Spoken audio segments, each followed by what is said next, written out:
अकबर इतना बड़ा मान था कि उसने 40,000 लोगों को मरवा दिया था, मार के, ठीक है, उन्हें रोटियों की तरह सेका जाता था, रोटी। नमस्कार सभी को, मैं गौरव ठाकुर फिर आपके साथ आज एक नए टॉपिक पे आया हूँ। पर इससे पहले मैं आपसे यही कहना चाहूँगा, ठीक है, कि अगर आपके पास 5-7 मिनट हो तभी आप मेरी वीडियो को देखें, ठीक है। अच्छी क्वालिटी नहीं है, स्टूडियो वगैरह नहीं है, बट मेरे पास लफ्ज़ हैं, मेरे पास कैमरा है, इंटरनेट है, आपके पास वीडियो पहुँचाने का माध्यम है, ठीक है। और आप एक बारी देखें, इस पे गौर ज़रूर करें, ठीक है। बाकी मेरी उम्र ज़्यादा नहीं है, पर हो सकता है कि मेरे शब्द आपको प्रभावित करें।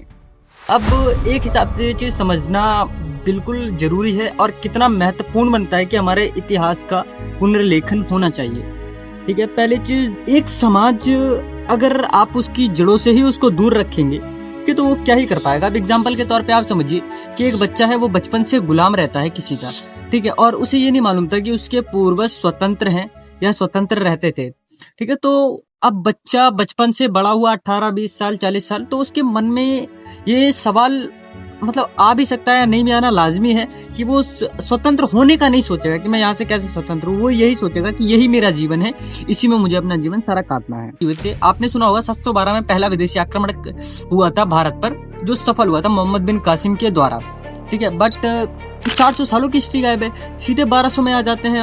1200 कुछ के करीब जब अलाउद्दीन खिलजी ने आक्रमण किया था, उस समय पे आ जाते हैं, ठीक है।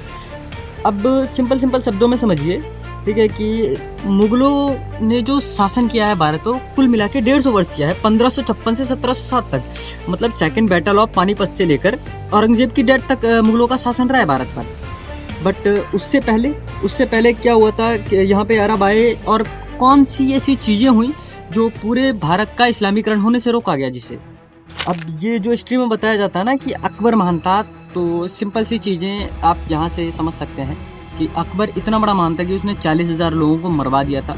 उस समय बच्चों के जो नवजात शिशु होते थे, छोटे छोटे, उनके भाला मार के, ठीक है, उन्हें रोटियों की तरह सेका जाता था, रोटियों की तरह, बाटियों की तरह। आप भी समझ सकते कितने क्रूर थे ये।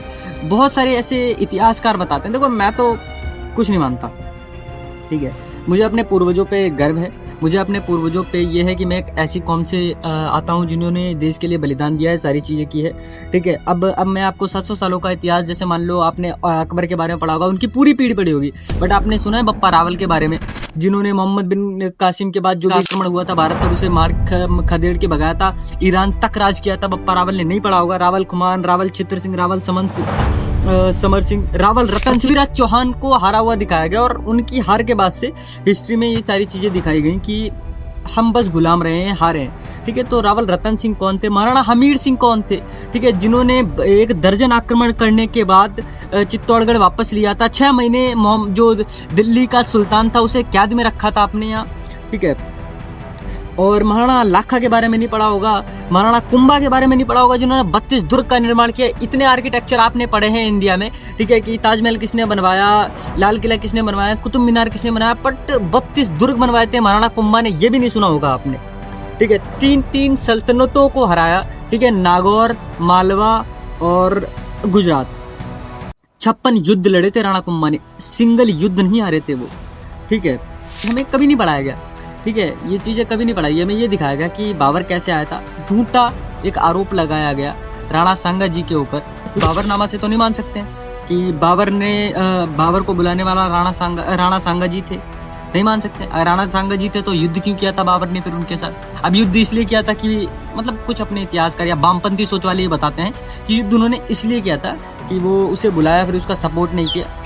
उनके पास बहुत लोगों का सपोर्ट था पहले से, उन्हें किसी को भी बुलाने की जरूरत नहीं। उस मलेच्छ, उस नीच को बुलाएंगे, उस गे को बुलाएंगे वो, ठीक है। और मतलब सोचने वाली बात है। आप मानसिकता देखिए भारत देश की, ठीक है। मुगलों को जो लुटेरे थे उन्हें आदर्श बन के दिखाया जा रहा है, ठीक है। राजपूतों का और मुगलों का ऐसे संबंध दिखाया जा रहा है जैसे कि खानदानी हो, घर घर का सारा सिस्टम चल रहा हो, ठीक है। मानसिकता देखिए, आप सारी चीजें समझिए यहाँ से, ठीक है। महाराणा प्रताप के ऊपर मूवी नहीं बनी, महाराणा कुंभा, महाराणा हमीर सिंह, इतने महाराणा रहे, बहुत सारे ऐसे हमारे राजा रहे हैं जिनके बारे में लोग जानते ही नहीं है। और मेरे शब्द खत्म हो गए, मैं सही बताऊं तो इतिहास का पुनर्लेखन होना चाहिए, कहने का ये मतलब है मेरा। रानी कर्णावती, रानी दुर्गावती, अहिल्याबाई होलकर, इनके बारे में सुना है आपने? नहीं सुना होगा। सुनोगे कैसे, क्योंकि हमें पढ़ाई नहीं गया। अहिल्याबाई होलकर के बारे में जरूर पढ़ाया गया होगा, ठीक है, बट रानी दुर्गावती, रानी कर्णावती, महारानी पद्मावती, उनका भी जिक्र तब आता है जब अलाउद्दीन खिलजी वाला युद्ध जो 1302 में हुआ था, उस समय उसका जिक्र आता है, ठीक है, नहीं तो उनका भी जिक्र नहीं आता कहीं पे। मतलब दिल्ली सल्तनत, क्या बताऊं मैं यार।